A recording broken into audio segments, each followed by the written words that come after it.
Yo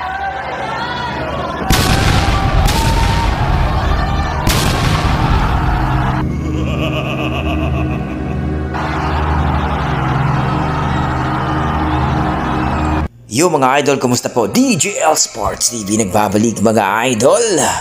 Cuadrolas General Casimero, strength conditioning coach ay maibigay na. Marlon The Nightmare Tapales, upset daw ang magaganap sa laban nila ni Naoya Inoue. Yan ang ating pag-uusapan mga idol. Pero kung bago kayo sa aking YouTube channel, baka pwede makahingi ng isang like, subscribe at pakipindot na rin ang ating notification bell sa baba.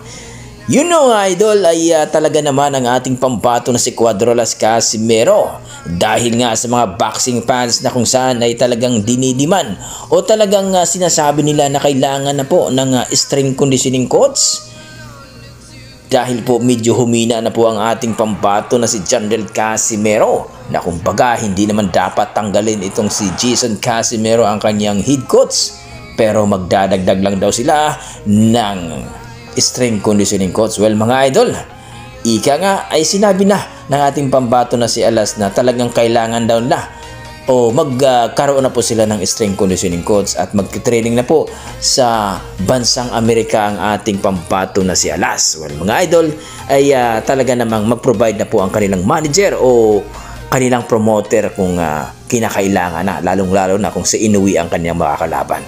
Well mga idol, good news po yan dahil po ay yan po ang gusto ng ating mga boxing fans dahil po ay napaka caring po ang ating mga boxing fans lalong-lalo na kung si Alas ay lumaban sa ibang lugar. So, yun po mga idol, ang napakagandang balita po yun mga idol. So, sa kabilang banda naman mga idol, itong si Marlon The Nightmare Tapales, ang ating kampiyon ng WBE at IBF sa Super Bantamweight Division ay magkakaroon na po sila ng undisputed dito sa tinaguriang halimaw o monster ng Japan kuno na si Naoya Inoue mga idol. So, ngayong December 26 po mga idol ang kanilang laban.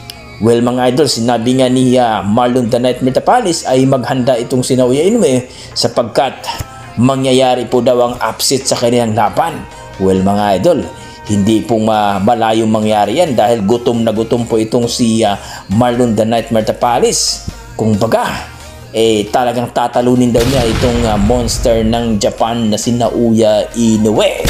Well mga idol, abangan po natin yan at sana manalo po ang ating kababayan, ang ating pambato, ang ating kampiyon sa WBE at IBF Super Bantamweight Division. Kayo mga idol, ano masasabi niyo dito?